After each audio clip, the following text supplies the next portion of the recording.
कर देते दाई हो। इसलिए बच्चा भगवान की याद में जोर जोर से रोते, हम सबके खुशी के लिए नहीं, भगवान के बिछोह में दुखी होकर के बच्चा जो है रोना चालू कर देते, क्योंकि सोचते कि जिन भगवान से मोर संबंध बने इस माता के गर्भ में, वो भगवान अब मोर जीवन में नहीं है, मोर जीवन भगवान के बिना कैसे व्यतीत होई। परमात्मा से मोर संबंध टूट चुके हैं, कैसे ये संसार से तो अच्छा मोर माता के गर्भ रही, कम से कम भगवान के दर्शन तो नित्य प्रतिदिन हुआ करी। ये सोच करके जीवात्मा जो है परमात्मा के वियोग में दुख में दुखी होकर के रोना चालू कर देते। इसलिए दाई हो बच्चा जोर जोर से रोते, और जब बच्चा जन्म लेते ही जोर जोर से रोते ना, तो हम सब हंसना चालू कर देते, माता पिता खुशी से आनंद से परिपूरित हो जाते। परंतु बच्चा के जन्म लेने से सबसे ज्यादा खुश कौन होते? बच्चा के जन्म लेने से सबसे ज्यादा खुश कौन होते? माता पिता। अच्छा, बच्चा के जन्म लेने से माता पिता खुश तो होते, पर माता पिता से कहीं ज्यादा कौन खुश होते जानते? दादा दादी और नानी नाना। कावर के मूल्य ज्यादा ब्याज भरमाया होते है ना, इसलिए कहते का सियान मत जा, मूल्य ज्यादा ब्याज भरमाया होते, इसीलिए माता पिता से कहीं ज्यादा दादा दादी और नाना नानी माया होते, खुशी होते। अरे भाव आप लोग देखे पर गलो मिली, दादा गोदी में अगर नाती बैठे हैं, कोनो डाल पिता के धमका के चक्कर मार तो दादाजी को हाथ धरी वही मार दी, लेकिन नाती छुआ नहीं थे। तब मैं तो माता पिता से ज्यादा दादी दादा खुशी होते, नानी नाना खुशी होते, परंतु दादी दादा और नाना नानी से ज्यादा खुश कौन होते जानते? दादी दादा और नाना नानी से कहीं ज्यादा खुश हमारे पितर भगवान मन होते, पितृ देवता। कावर की हम पितृ के अंश होथन, पितर देवता मन के अंश होथन, और जब संतान उत्पत्ति करथन तो हम अपन पितर के वंश के वृद्धि करथन, जेकर से हमारे पितर भगवान सबसे अधिक प्रसन्न होते कि आज मोर वंश के आगे और वृद्धि होती।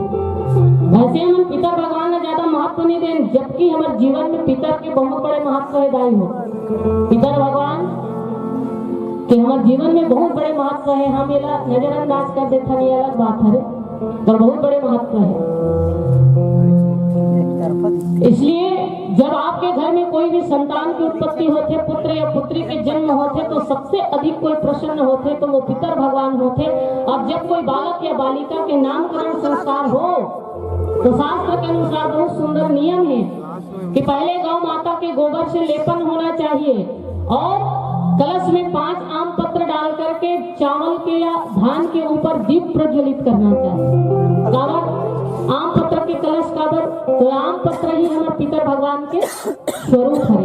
आम पत्र में हमारे भगवान पितर के वास होते, और हम आम पत्र के कलश जलाथन तो हम भगवान पितर का साक्षी रखते कि हमारे घर में जो आनंद आए है, जो खुशी आए है, कृपा आपकी कृपा के कारण आए है, और इसलिए हम आप ला साक्षी मान करके हमारा आनंद ला हमारा खुशी ला बनावत है।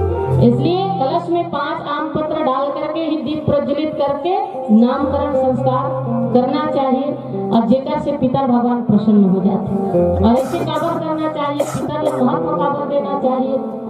तो शास्त्रीय विधि के अनुसार कई ऐसे दाम्पत्य है, कई ऐसे पति पत्नी है जेकर जीवन में बाल औलाद की सुख प्राप्त नहीं हो है ना, कई जन के लोग लेकर नहीं आए। एक कारण का है जानते? वैसे कई कारण है, परंतु एक विशेष कारण ये भी है कि जिन लोग पितर दोष लगे रहते ओकर भी बाल औलाद नहीं हो। ये मैं नहीं कहा था भाई, शास्त्र के कथन कि जिन दाम्पत्य ला पितर दोष लगे रहते ओकर भी बाल औलाद कभी कभी नहीं हो, वो बाल सुख से वंचित हो जाते। इसलिए पितर दोष से हमेशा बच के रहना चाहिए। और हम पितर दोष से कैसे बच सकते हैं? अगर पितर दोष लगते कब, तो पितर दोष से हम बच सकते हैं। और पितर दोष कब लगते ये मैं बताना चाहती हूँ। जब हम पितर मनाथन है ना, पितर के पहला प्रारंभ दिवस होते जिला बैसकी कहे जाते है ना। पहला प्रारंभ दिवस में घर के मुख्य द्वार में आम पत्र के तोरण लगना चाहिए। स्नान ध्यान करो, सर्वप्रथम घर के मुख्य द्वार में आम पत्र के तोरण लगना चाहिए। वही आम पत्र के तोरण में भगवान पितर के वास होते, जिन पितर देवता के निमंत्रण पत्र माने जाते। और जिन घर के मुख्य द्वार में ये आम पत्र के तोरण नहीं लगे, पितर भगवान आते जरूर, परंतु निराश होकर के वापस लौट जाते। आप बुलाए बोलो निमंत्रण ही नहीं, तो घर में आगमन करेंगे तो नहीं का घर के अंदर आएगा नहीं ना। बिना निमंत्रण के आप ककरो यहाँ खाना खाए पर जाते हो नहीं ना, तो फिर पितर भगवान बिना निमंत्रण के आपके दिए हुए भोग प्रसादी ला कैसे पालन करें। इसलिए घर के मुख्य द्वार में आम पत्र के तोरण लगना चाहिए, जो पितर के लिए आमंत्रण पत्र होते, और वो आमंत्रण स्वीकार करके पितर भगवान अंदर प्रवेश करते और आपके द्वारा दिए हुए भोग पान करते। और जिन घर में ये भाव नहीं रहा है, मुख्य द्वार में आम पत्र के तोरण नहीं लगे, ओकर घर के मुहाटिन पिता देवता आते और जब निमंत्रण पत्र नहीं देखे, निमंत्रण नहीं मिले, तो निराश होकर के श्राप दे करके पितर वापस चले जाते और वही व्यक्ति का पितर दोष लगते। इसलिए ये पितर दोष से बचना है तो पितर के प्रथम दिवस आम पत्र के तोरण घर में लगना चाहिए।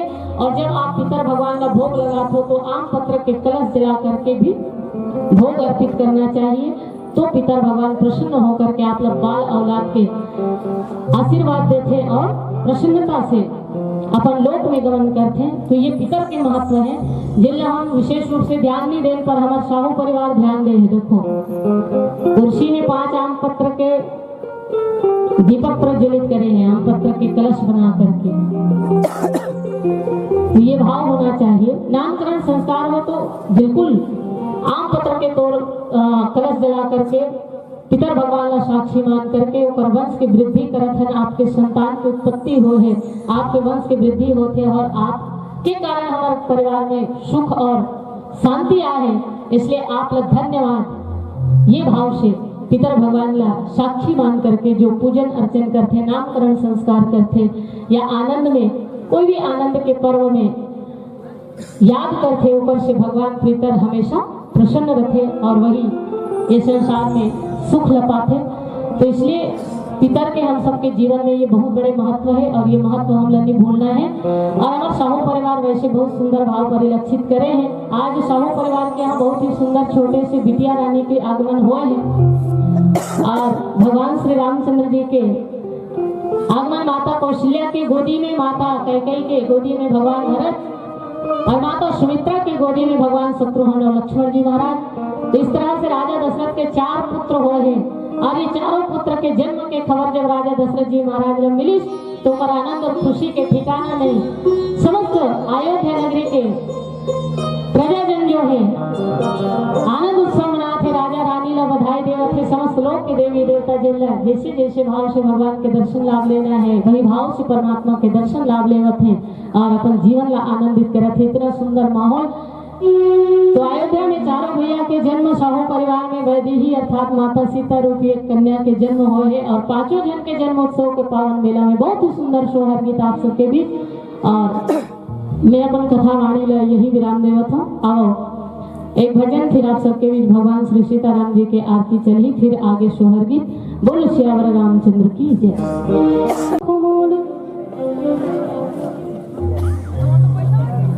तो राजा दशरथ के जीवन में वो बहुत ही सुंदर घड़ी आते, बहुत ही पावन पल आते जब भगवान तुलसीदास जी महाराज कहे कि योग लगन ग्रहवार तिथि सकल भय अनुकूल, चर अरु अचर हरस जुत राम जन्म सुख मूल।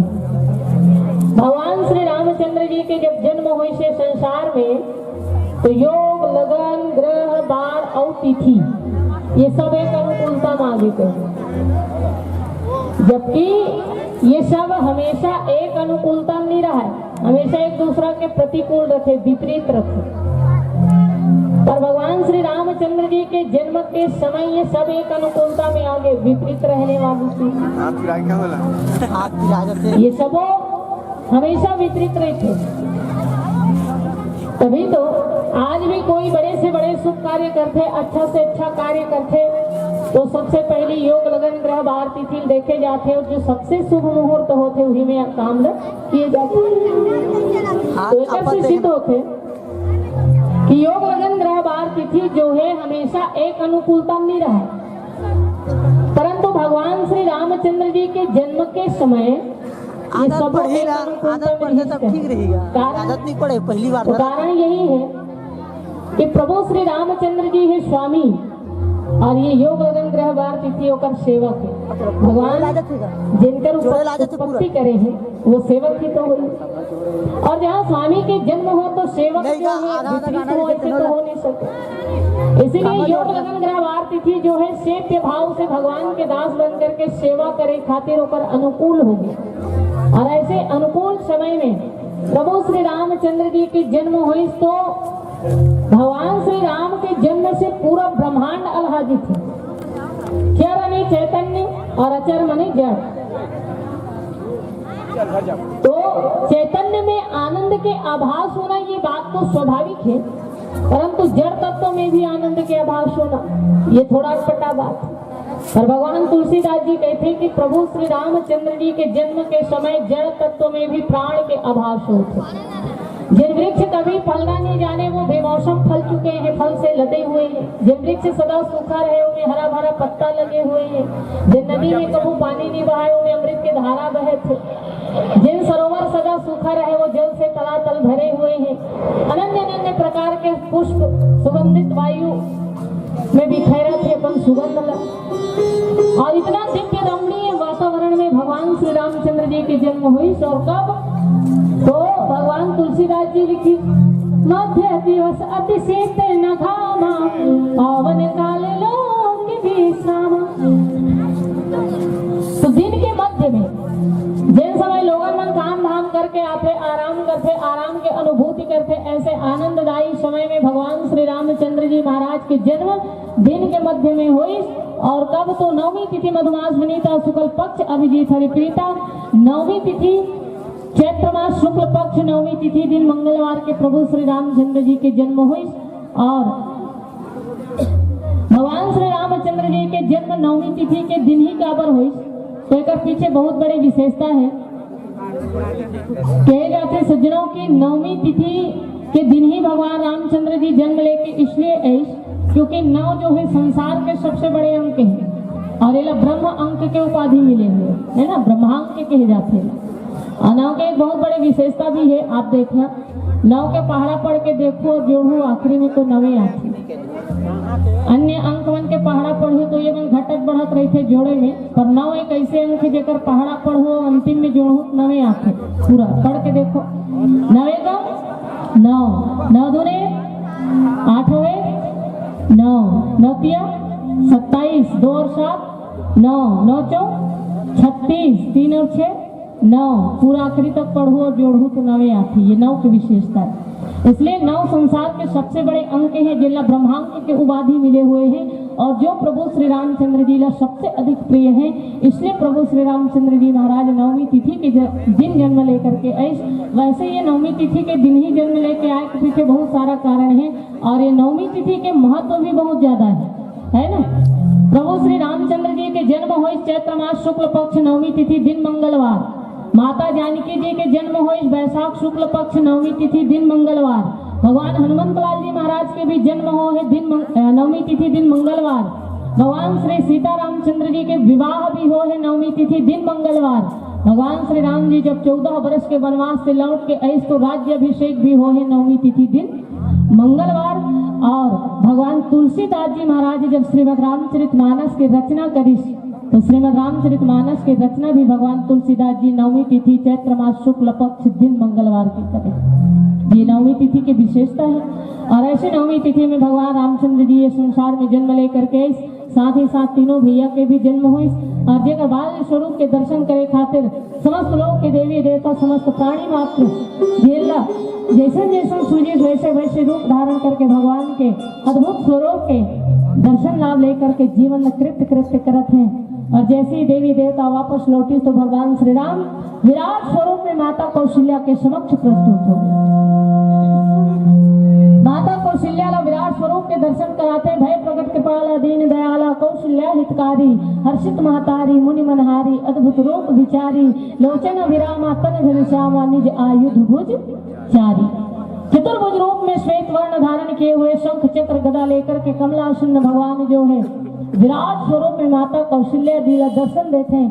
भगवान के ये विराट स्वरूप के दर्शन जब माता कौशल्या करते हैं तो कौशल्या मैया के जीवन में ज्ञान के प्रादुर्भाव हो जाते हैं। और ज्ञान से परिपूरित होकर के माता कौशल्या जो है भगवान से विनती करते, स्तुति करते, पूजा अर्चना करते हैं। भगवान सोचते कि कौशल्या मैया के जीवन में ज्ञान के आगमन हो गए हैं और ऐसे ज्ञानी बने रही तो ये मोला सिर्फ ब्रह्म रूप में देखे, भगवान के रूप में देखे और पुत्र रूप में वात्सल्य नहीं लूटा पाई। और ये मोला पुत्र बनाना चाहे है, पुत्र बनाने की इच्छा रखे है। इसलिए प्रभु श्री रामचंद्र जी माता कौशल्या के ज्ञान के हरण करते और माया ला प्रेरित करते। और जब भगवान माया की प्रेरणा करते, माया ला प्रेरित करते तो कौशल्या जी के जीवन में माया के भाव आते और मोह से ग्रस्त होकर के हाथ जोड़ करके पूछते कि आप कौन हो। भगवान कहे कि मैया मैं आपके बेटा हूँ। कौशल्या मैया कहे लेकिन आप तो चतुर्भुज रूप धारण किए हुए हो, विराट स्वरूप में हो, शंख चक्र गदा धारण किए हुए हो और बेटा कैसे? भगवान कहे कि मैया जब पूर्व जन्म में राजा दशरथ जी मनु रूप में रही सो वरदान मांगिस, जिन समय वरदान मांगिस वो समय में इसने रही। और मनु जी किसकी चाहो तो नहीं समान सब, मनु जी किसकी बोला आपके समान बेटा चाहिए, इसलिए मैं जिसने रही वो इसने आऊं ताकि कल के दिन में राजा दशरथ ये ना कहे कि जिन में भगवान ला में बेटा बनाना चाहत रहे वो तो आगे नहीं करिस, ये कोई दूसरा है। तो ये बात नहीं आना चाहिए, इसलिए मैं जिसने मांग करे वैष्णव रूप धारण करके आए हुए। कौशल्या जी कहे सो बात तो ठीक है, परंतु ये रूप के आप लोग त्याग करना पड़ेगा। ऐसे रूप में मैं वात्सल्य कैसे लुटाऊंगा? भगवान तुरंत दो भुजा वाला हो गया। कौशल्या माता से कहे अब तो ठीक है ना?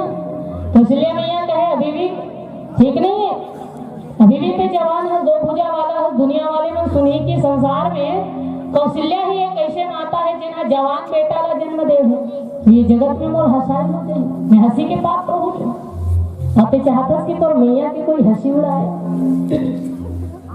भगवान राम कहे तो फिर करना क्या पड़ेगी? कौशल्या मैया कहे बेटा छोटे बनना पड़ेगी, छोटे होना पड़ेगी। भगवान कहे मैया ये संसार में सबले बड़े तुम ही हरो, परंतु ते कहा था छोटे बने तो कोई बात नहीं। माता पिता के सामने पुत्र चाहे कितना ही उम्रवान क्यों ना हो, पुत्री चाहे कितना ही उम्रवान क्यों ना हो, परंतु माँ बाप के लिए वो छोटे से बच्चे ही होते सज्जन। और जिन बेटा या बेटी माता पिता के सामने बड़े बन के रोड झाड़े ना, वो माता पिता के बेटा बेटी नहीं हो सके, वो बेटा बेटी नहीं हो सके। बेटी और बेटा ला, पुत्र या पुत्री ला हमेशा माता पिता के सामने विनम्र होकर रहना चाहिए, छोटे बन के रहना चाहिए, आदर देना चाहिए। लेकिन जो अपन माता पिता ला डांटे, सम्मान ना करे, वो पुत्र पुत्री कहलाने योग्य थोड़ी है। भगवान राम कहे कि मैया ये संसार में पुत्र या पुत्री माता पिता के लिए हमेशा छोटे ही रखे और छोटे बन के रहे ही में